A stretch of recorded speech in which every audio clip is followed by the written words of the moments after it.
Good evening, everyone. We will wait just a minute to get started. While we are waiting, if you can go into the chat at the bottom of your screen and tell us your name, where you are from, and one thing you plan to do this summer just for yourself.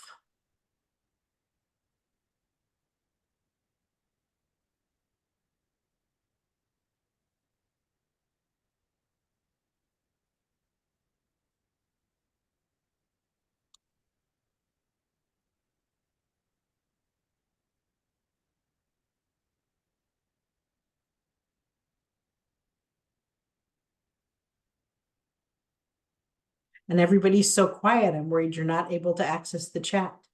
So as you join tonight, please go ahead and in the chat at the bottom of your screen, enter your name, where you are joining us from, and something you plan to do this summer that is just all about you. I see some people dropping some stuff in. There we go. Oh, Kelly, I'm jealous of you going to spend a week in Maine. I love New England in the summer.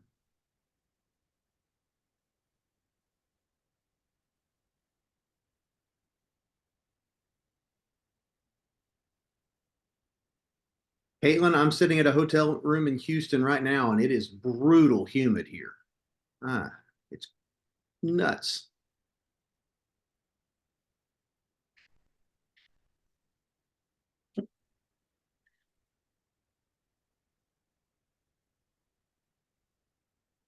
See a lot of people coming at us from California. That's great. I see Sarah's going on an Alaska cruise this summer. That's something I would love to do. Elizabeth's going to South Korea. Nice. Caitlin, I hope you're going anywhere but Houston because it's just hot.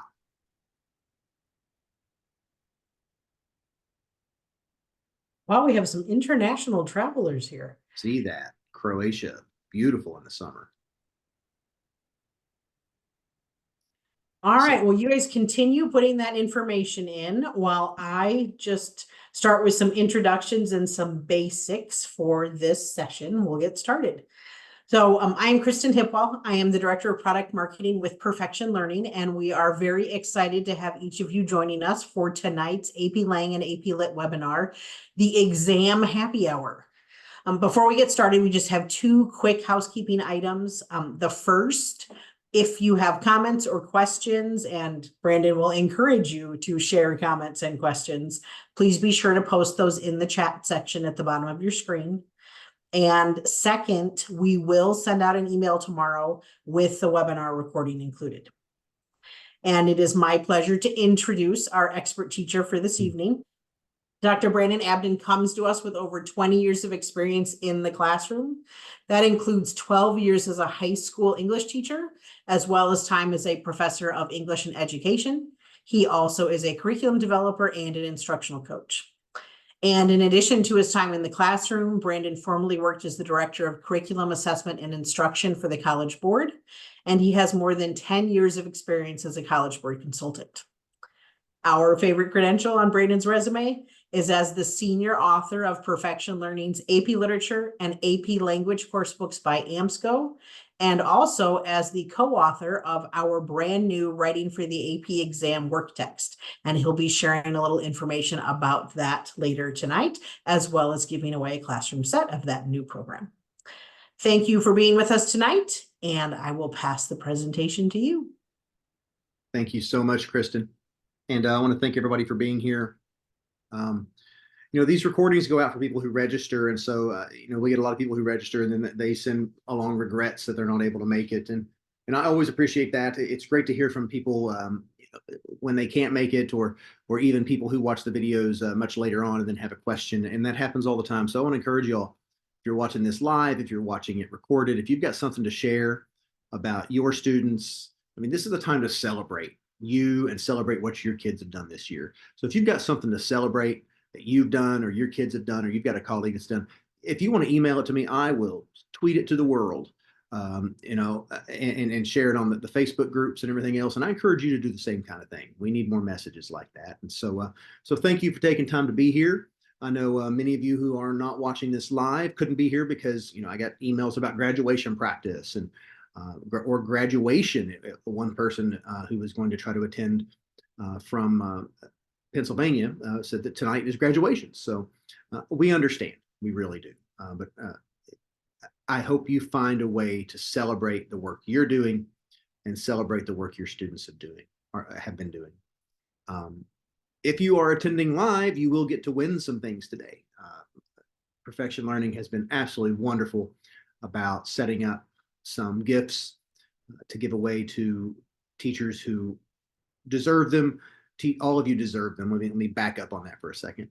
Teachers who are here, and if we could give it to everybody, even people who aren't attending live, we would, but we just can't do that. So we'll make sure to get that in your all's hands a little bit later on.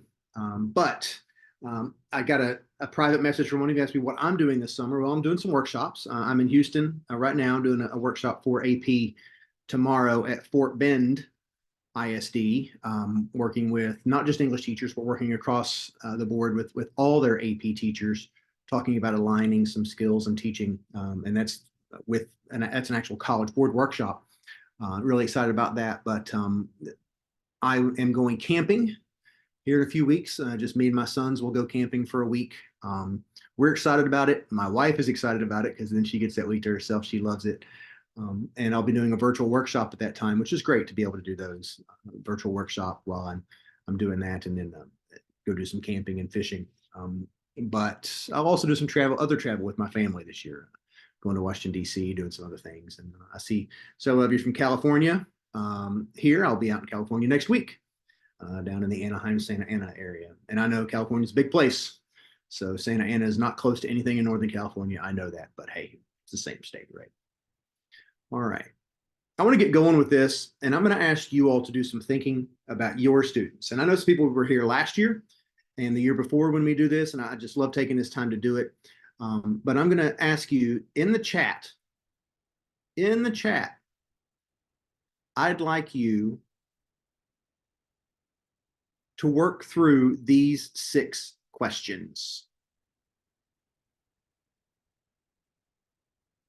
I'm gonna give you 3 minutes for that. And of course, don't give us students' whole names. If you want to use a first name or a pseudonym or just talk about, the kid who did this. But go ahead and respond to these. Think about yourself, think about your students. And this is not the time to be humble. This is the time to be proud and really lift up your students and lift up what happened in your class this year. So let's go ahead and do that. Let's write those things in. Do not hit enter in the chat until I tell you to at the end, and then we'll take some time to read through those.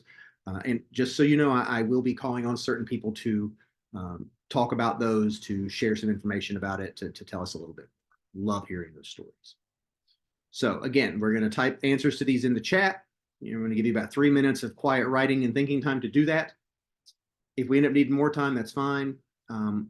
And if you make a mistake and accidentally hit enter before you've typed all of them, it's not a big deal, really.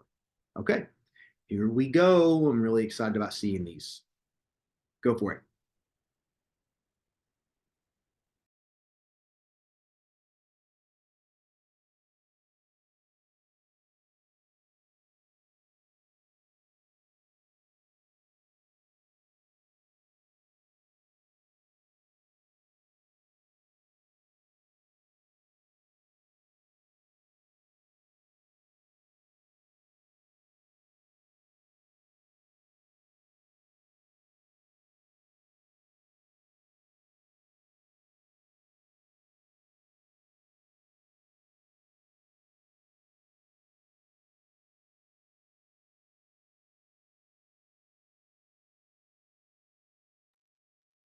Hello, I see some people have just joined up, and that's great. We are just taking some time in the chat to respond to these 6 questions here so we can really celebrate what you've done, what your kids have done, and hear some great stories. Go for it.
I just got a request asking for an extra minute to write.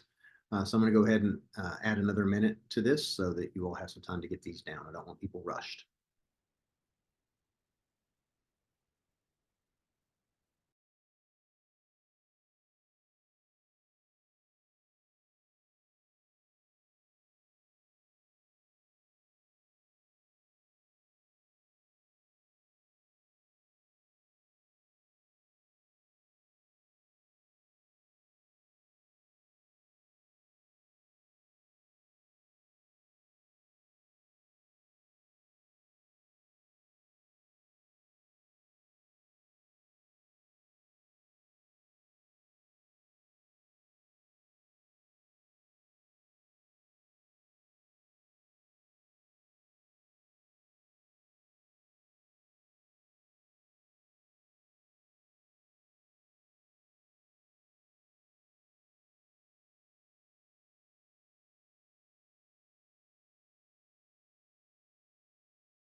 Right. Lots of great individual responses, some large group responses here, and that is totally fine. No worries if you've hit enter early on.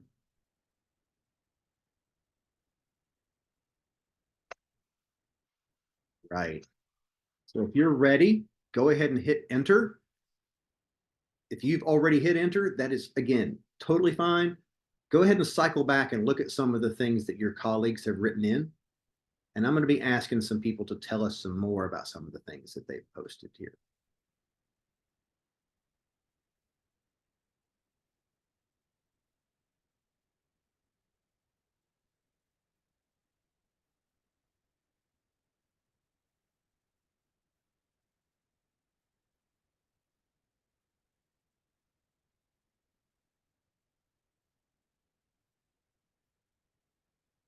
All right, so taking a moment and kind of looking back at what other people have said here.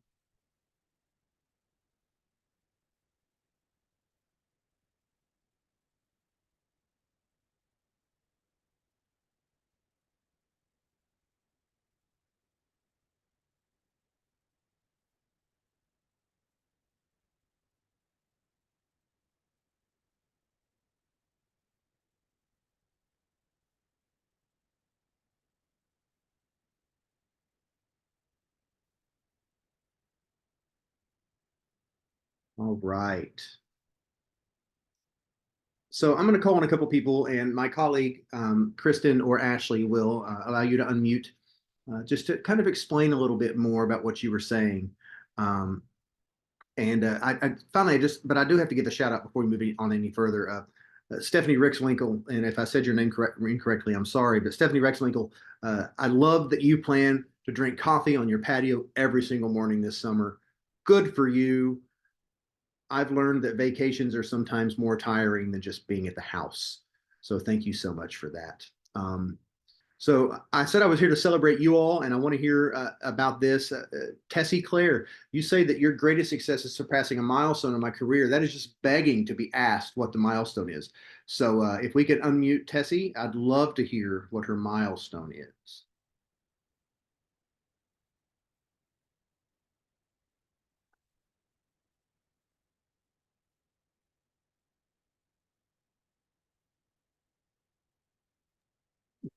And Brandon, I'm attempting to unmute, and we may have you may have to chat with Tessie. Oh, okay. I will check and see what we have going on. All right. Well, we'll see if we can make that work while we're looking into that. So Tessie, you may just need to drop in what your milestone was. I'd love to be able to read more about it here. And let's see. So Marcos Namit, if I said your name incorrectly, again, I apologize. I would love to know what book your kids enjoyed the most. I mean, it's rare that I get a teacher who says that the kids enjoyed the books they read. And so I'd love to hear more from you about which book you feel like your kids, and I think other people in the room would love to hear that too. What book did they really enjoy, Marcos? And Kristen, are we able to unmute people? I have a text into Ashley to give us some technical support. All right. So for right now, if you can respond to the questions in the chat, we would appreciate it. All right. Yeah, I'd love to know about that. The book, The Fortress of Solitude, Marcos drops in there. Oh, he says he don't want to talk. That's fine, Marcos. No problem. I totally appreciate that. And so, yeah, I know Fortress of Solitude. I'm gonna have to look into that. I haven't read it, but that's something to look a little bit more. And Jonathan Lethem, thank you so much. All right. A lot of you talked about having students write more in different ways. And so, Caitlin Boydston, I'd love to hear more about the way you did more writing with students this year. And there were a couple of other people who said that they had done similar stuff. So if you can drop something like that into the chat, I'd love to hear a little more about it. Oh, the portfolios. Man, Caitlin, I wish I could unmute you. I'd love to hear about how you work the portfolios. And I love portfolios. I think they are a great thing to do.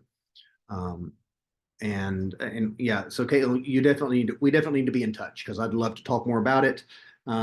Being from Kentucky, working in Kentucky, we did statewide portfolios for many years. It was very successful, and so I'm a big fan of that. And I saw Tessie dropped in about her milestones. Thank you, Tessie, about getting through the graduate class you were taking, and things that were helping to shape your career. That's fantastic.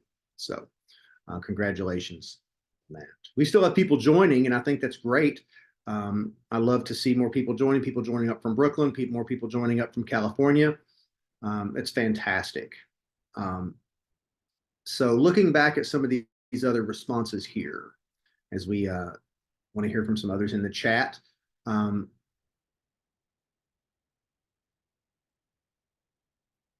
Just had it, and it's gone away. Where is it gone?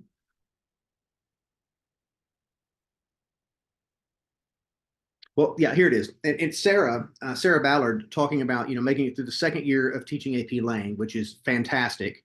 I'd like to say that it gets easier, but what I've learned about teachers, the most effective teachers, and often AP teachers, and I was the same way, is that when I figure things out, I then want to do more. I want to change things up or mix things up. And I'm not going to say that it doesn't get easier. Like my understanding of the course and your understanding of the course and what kids need will get easier, but then you're going to want to push them. And that's a good thing. I just always encourage teachers to be careful, be very careful, y'all, that you're not just adding things in to add things in. And sometimes there are things you have to add in for the sake of your school. So if you add something in, think about taking something out as well. But the question number 4, her favorite activity this year, Sarah says that she had her students do a deconstructed argument essay on the State of the Union address. And I would love to be able to hear about that if we could get you off of mute somehow, but we may not be able to do that, and that's fine. But if you want to give us a little bit more info on that in the chat, I'd love to hear about it. That'd be great. Thank you so much. So, all right. Looking for some more thoughts here that people have dropped in. So Kelly, I love what Kelly Trill says here. Her greatest success is students feeling confident before, and capital AMD here, all caps, and after the exam. I think that's huge because we think about students who go in ready to go and then they come back and they feel, oh, the test kicked my butt. I so wasn't ready for it. Or the kid who wasn't confident going in comes back and said, oh, I did great with that. But you worry about that. You're like, oh, did they really? I used to worry the most about the kid who came back after the exam saying, oh, that was easy. I was like, oh no, that's the death knell right there. But the fact that they were confident before and after, you probably did a lot to really make them feel prepared for what they were seeing. And there was no reason for them to be freaked out when they took the exam. So nice work. Kelly, I'd love to hear more about Morgan if we get a chance. So I've got your name down here, Kelly, if we were able to get you off of mute. That would be fantastic too. And Adria, go ahead, Adria, if you would type in the chat, more time digging into multiple choice. I'd like to know what you've been doing as you were digging into that, because there's so many different ways to approach it. And some teachers find real success with that, some don't. So I'd love to hear, and I bet some of the others would hear too, if you can drop that in the chat, just a little bit of an explanation. I think we'd love that. So, all right. Well, I'm sorry, y'all, that we can't take people off mute. I really wanted to be able to hear back from people. But the person who is the main host on the account is not able to make the change right now. And so we're just taking some time and looking through these things. And I want to try to call out as many of them as we can. But again, if you want to drop some stuff in the chat, or you want to drop me an email about some of these things, I will make sure to blast these things out on social media, on Twitter and on Facebook. Yes, I know lots of people don't use either one of those anymore, but those are the things that that I use a lot and have a lot of following on those. So, all right. So Sarah went ahead and explained what she was doing, said it was super fun. They had all the elements of argument on a poster, and they presented whether the SUTU, State of the Union, should be updated. Almost all of them did and had great ideas on how to make it more engaging. One group suggested all people in attendance have rotten tomatoes in their hands. Great. So they could pelt the president if they went over time.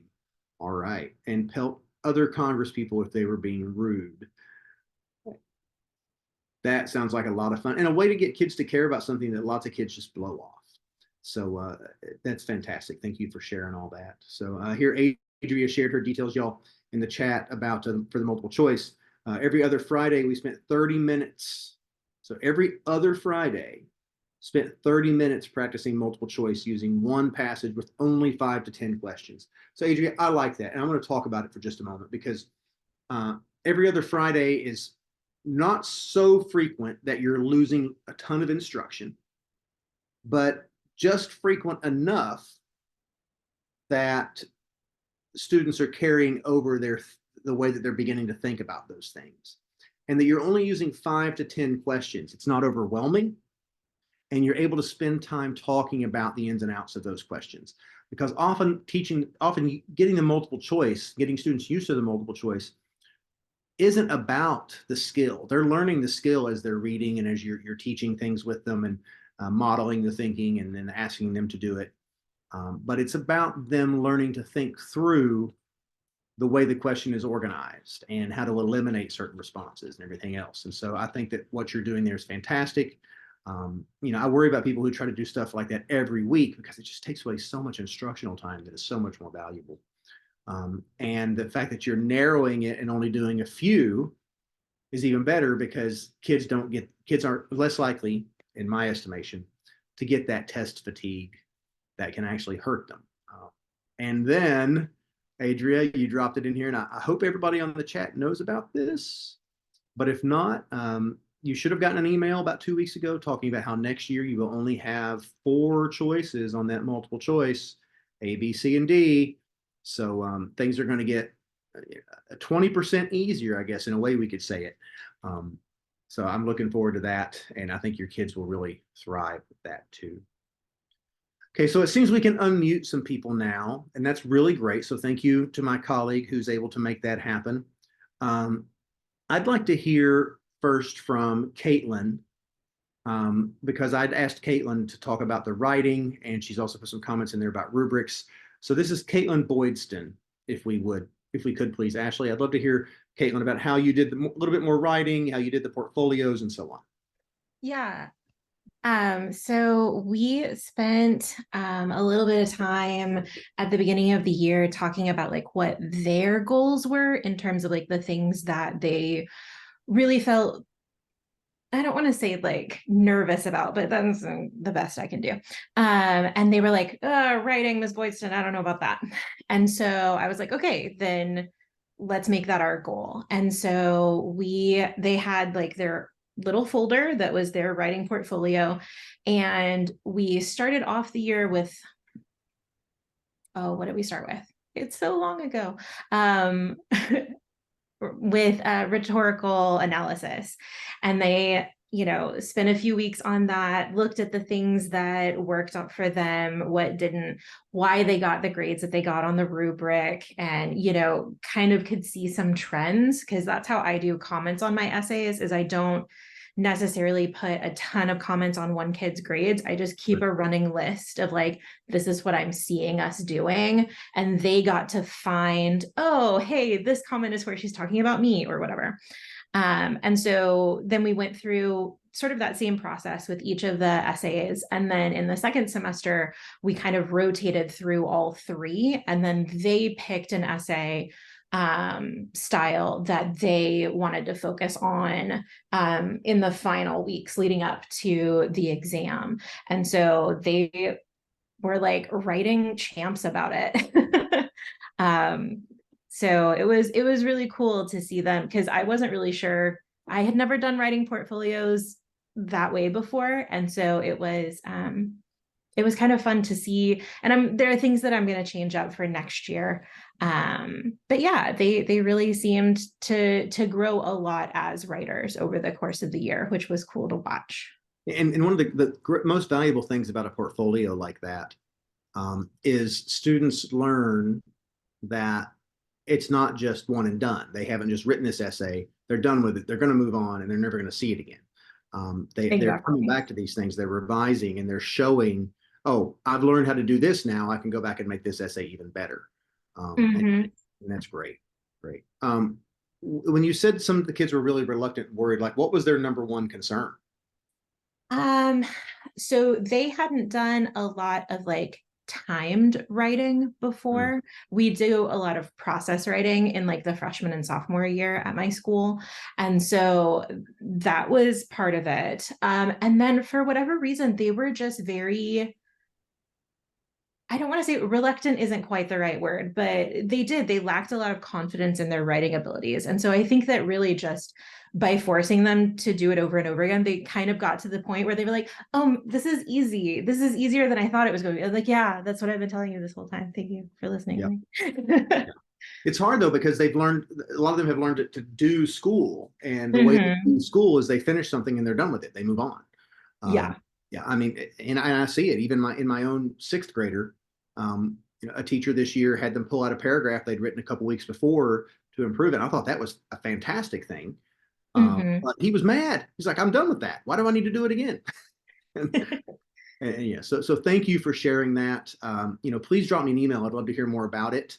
And you all should be able to, if you want to email me, anyone out there who'd like to hear more about this from her, then email me. And if she emails me, I can maybe put you all in touch that way. I don't want to ask you to share your email on this broad chat. Thank you so much for speaking up and sharing that. That's fantastic. Now I'd like to hear Sarah. This is your opportunity, Sarah Ballard. You have the opportunity now to talk about what you did with the State of the Union a little bit. I know you gave us some in the chat, but is there anything else you'd like to add to that? Gosh, I'm a little caught off guard at the moment. Been at school for Sorry about that. That's okay. That's okay.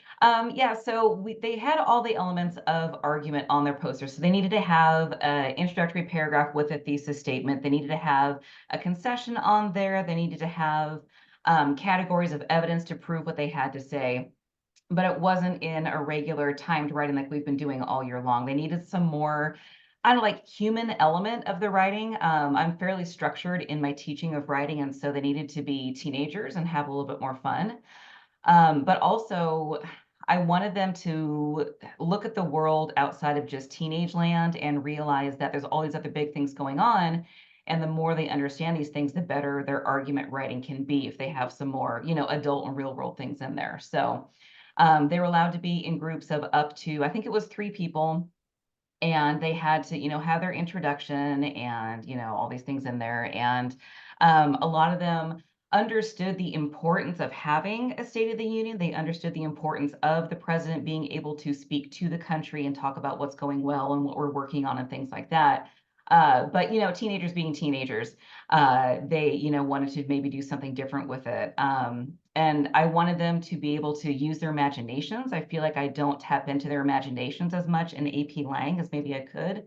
And so I told them, like, go wild, think of anything that you can think of to make this, a more interesting thing if that's what you want to do with it. So some students said the tradition was really important. They said we need to keep it the way it is. It's like a formal situation to talk about important things in our country. And others, like the group who really wanted to have tomatoes in all Congress people's hands, and I thought it was kind of an interesting idea. Maybe it would make it go a little bit faster if you were one of those people who was booing all the time, then maybe you wouldn't do that as much. So I had another group say that it should be like the Met Gala, and so people should show up in really amazing costumes and things like that. Wow. So still supporting what they had to say, with evidence and things like that, still providing some sort of refutation or concession, but doing it a little bit more creatively. And so then I had students also voting. So we had all the posters up on the board, and they were able to vote on whose poster they thought was the best one and, was the most engaging poster and things like that. So thank you for sharing that, Sarah, and I apologize for putting you on the spot, but you did masterfully. That's okay. I think the opportunity for them to really examine a reel, and not just a reel, but something that is so traditional, to examine that rhetorical situation and think about the necessity of it, but also how it could be contemporized. It could be really valuable, especially as I start thinking about, and no doubt this is why you did it, as I start thinking about other rhetorical situations for students to stay engaged. So Exactly. fantastic. Thank you for sharing that. I appreciate it. And only your second year teaching the course. I think that's great. Oh, thank you. Thank you very Yeah. much. Yeah, absolutely. Now I want to hear from someone, and again, sorry to put people on the spot here, but I'm just going back to things that I'd noted. Kelly Trill, I'd like to hear from you. And you talk about a student, and you do give a name, but thank you for not giving the last name. But you do give a student, and I'd love to hear more about Morgan and how it was that Morgan wowed you so much. Yeah, so I teach pre-AP to sophomores, and then most of those kids come to me for AP Lang as juniors. And this was a student who was not the highest academic student, but really wanted to do well and wanted to do her best. And it was cool to watch her blossom over those 2 years as she worked in depth on the text that we read and the writing, and her vocabulary got much better.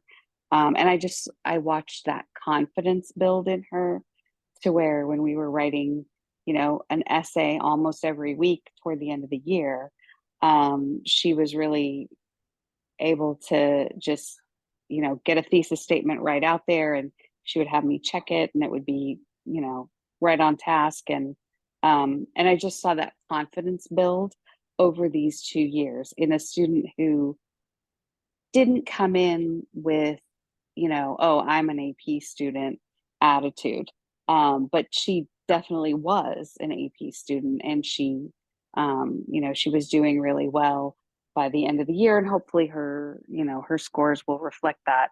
But I know that she gained a lot of skills from the 2 years of working with that material.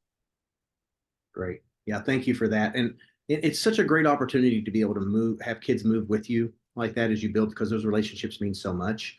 And so for her you to see that growth in her, and that buy-in that she clearly had, just great. So thank you for sharing that. Yeah. I love it. I love it. So, all right. So here's what I'd like to ask everyone in the group. I want to hear a story not too unlike the one we just heard from Kelly, but I want everybody to think about the student, and maybe it's not a student from this year. Maybe it was a student from previous years, but I think we all benefit from hearing stories about kids who aren't going to get 5s on the exam. They'll be lucky if they get a 3 on the exam. But they came in, we worked with them, and they might get a 1 on the exam. They might get a 2, but that 2 is going to feel like a gold medal. That's what David Miller, the chief reader for literature, used to to call the gold medal twos. I would like to have some people think about that. And if you would like to share a story about that student, again, you don't have to use the student's name. You can, you should be able to raise your hand in the chat. If not, you can just drop your name in the chat.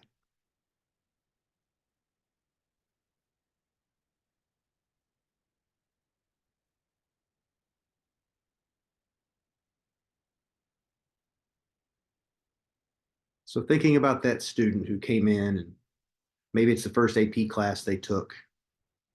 So you should be able to raise your hand. And if you can't raise your hand because the way the webinar is set up, just drop in the chat. Say, I've got one.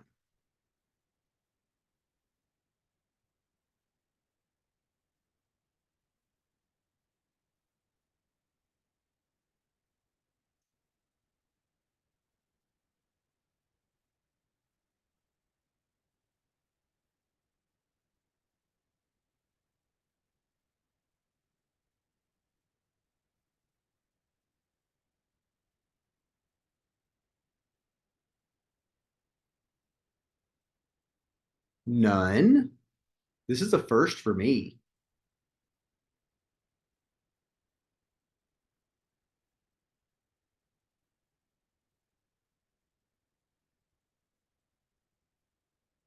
All right, Tessie, go ahead and tell us about this. And this is Tessie Claire, to my colleague who's unmuting people. Thank you. Tessie, I'd like to hear about this student who you say was so timid, but came to believe in herself.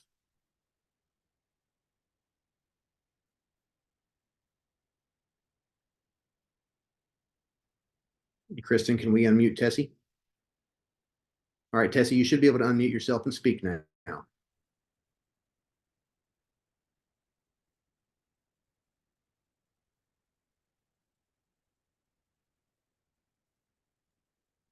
Tessie may not want to speak, and that's fine. All right. Well, the student who comes to mind for me, oh, she prefers chat. That's fine, Tessie, totally understand. The student who comes to mind for me is a student who I had her as a regular sophomore and a regular junior. And going into her senior year, we pushed her to take AP Lit. And she did.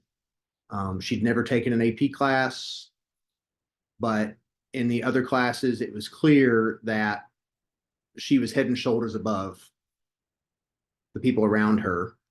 And she had this attitude about her when other kids in the class would screw around or goof around, where you could tell she would just pull away from them. She didn't want anything to do with those kids. She took things very seriously. But because of the crowd she ran with, people never put any faith in her. And so her counselor talked to me about it. I agreed. And we went ahead and put her in AP Lit as a senior, and she was scared to death.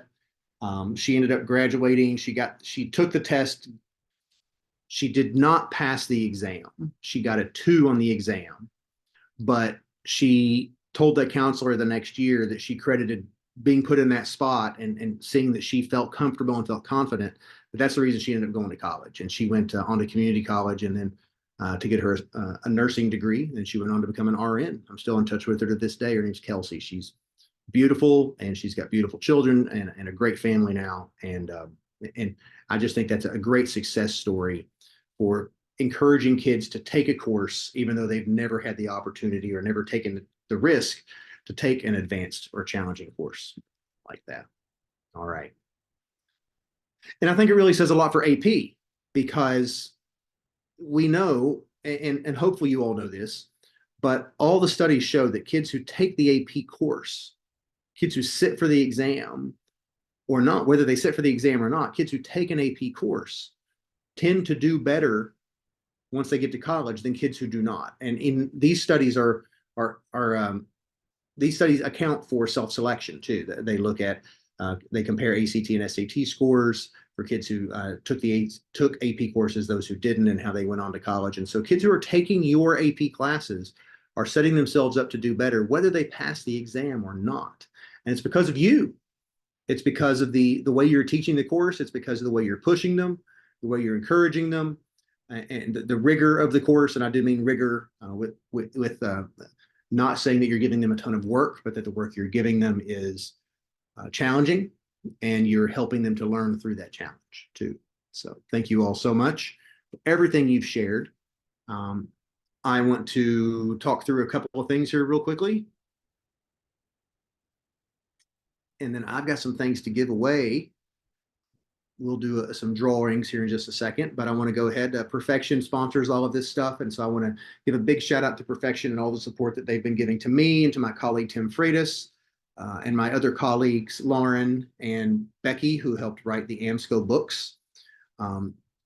We have a new site on Perfection's website that captures all of our blogs and webinars. And so you see we have some featured contributors on the Next Step blog and some names here that people are probably pretty familiar with. And so you're welcome to check those out. A lot of you know me and Tim. You may be familiar with Beth Hall, who's an AP language coach online on YouTube. Lauren Peterson's a co-writer, one of our co-writers for the language book. Becky McFarland is a mentor for most AP literature consultants. She was my mentor. College Board sends her to China every year to train AP language and literature teachers in China. She's fantastic. She was a co-writer on the literature book. Claire Antoon Newton is a new teacher. I don't say new, is a newer teacher in Arkansas who is just doing some rock star stuff. And Christy Seidel, a lot of you know her. She's involved with the AP language group, and she runs the AP language Facebook group. And there's many other people who are contributing to these blogs as well. So please check it out. All kinds of topics relative to what you're doing in the classroom. Also, some people in this session tonight have sent me emails asking about accessing our new book. So this is the one that we just came out with for AP language. This is writing for the exam, specific to writing for the exam. You can see the prices down here at the bottom. You can find this on Perfection's website. We are in the early stages of developing one for literature as well, but it won't be out for a while. But keep checking back every month or so, and we will be working on that. More to come with that.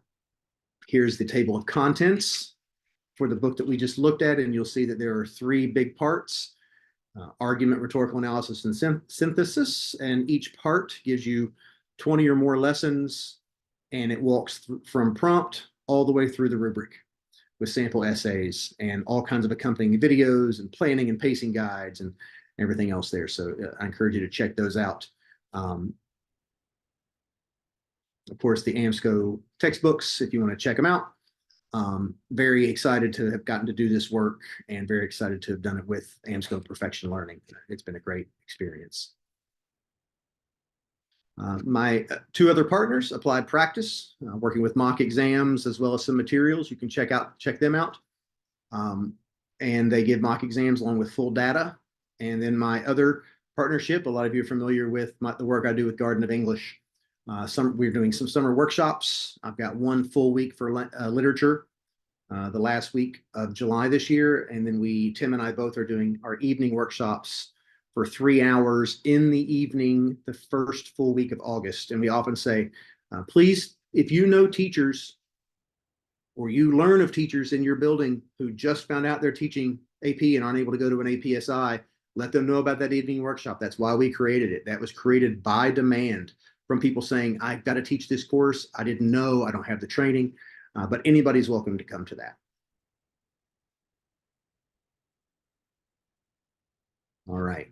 So as I get ready to do the drawing, I'd like to remind all teachers that just like we ask of our students, we should also be risk takers and mistake makers. So don't be afraid to try that lesson. Don't be afraid to try those portfolios. When I used to work at the College Board, I had a really smart boss. And he told us one time when we went into him with a great idea, he said, hey, this is a great idea. I think it sounds fantastic. I just want you to know you're going to totally screw it up the first time you do it. And I thought, oh, I understand completely. So that was weird for me, but it also gave me the courage to say, okay, he knows I'm going to make a mistake. He knows I'm going to screw this up, and he's going to let me, but I'm going to also have an opportunity to make it better and learn from it. So, all right. So here we go.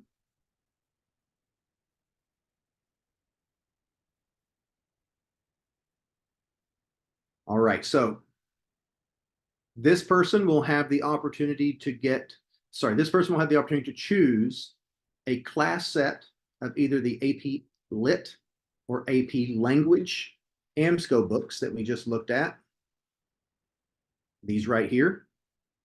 And we're going to draw 3 of those. And the first one is Caitlin Boydston.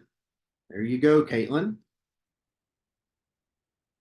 So my colleagues at Perfection will get in touch with you about your opportunity to choose that. So there's Caitlin. 2 more of those. And my phone, according to my phone, it is Linda Eric. I think Linda joined us from California. So congratulations, Linda. You will get your choice of either the AP English Literature or AP English Language AMSCO course books. All right, and then the last one, and we'll have one more giveaway after this, but the last one for either the AP Lit or AP Lang course books is Aaron Schaefer. So congratulations, Aaron. Again, you will get your choice of either the AP English Language or AP English Lit course books. All right, and then one more. The final drawing here. This is a classroom library of AP novels or book-length nonfiction. Perfection has access to hundreds and hundreds of titles. And so you'll be able to choose a classroom library of those. And I love classroom libraries and the way they encourage choice reading for students. And so the person who's going to get to choose those is Mr. Tyler Rex. So congratulations, Tyler. There you go. Okay. All right. Now, I do have gift cards here. I said the last one a moment ago, and I was wrong. Sorry. So we have a $50 Amazon gift card. And according to my phone, that person is Mr. Marcos Namit. And if I said your name incorrectly again, Marcos, I'm sorry. But you have won a $50 gift card from Amazon. And my colleagues from Perfection will reach out to you. Namit. Thank you, Marcos. Got it. And I apologize. So we will, damn it. Gotcha. Just say that the first time around. I love it. All right. So my colleagues from Perfection will reach out to you about that. So, but with that said, everyone, thank you so much for showing up and celebrating some of the things that have gone on. If you're interested in any of my summer workshops for my APSIs, then I've listed them here, and you can check these individual websites. If you're interested in attending any of these, notice some of them are virtual. And then you can reach out directly to me on here, or my email address is brandon.abdon@gmail.com. So thank you all so much. I hope you had a successful year this year. Please reach out. Please share your stories with me. I'm happy to promote your stories and share them out because it helps everybody else out. I'll hand it over to Kristen. And again, thanks, everyone. And thank you, Brandon, very much for your insights and everybody else for contributing with your successes with your classes and with your students.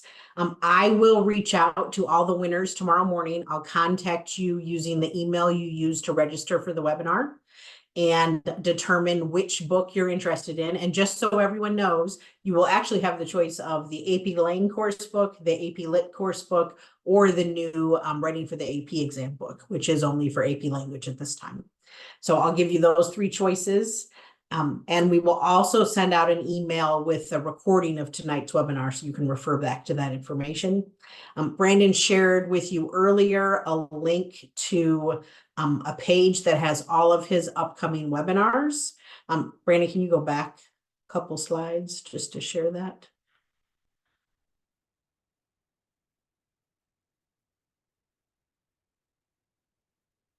one. Oh. I just want to be sure that you take the time. If you go to that URL at the very top of the page, you'll see all of the upcoming webinars and you can register for those. We also will send out emails to everybody who's attended this webinar, alerting them to registration for the new webinars as well.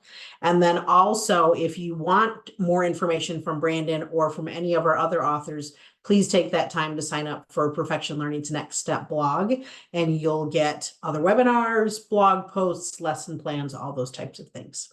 All right. Thank you everyone for joining us this evening, and please enjoy your summer break.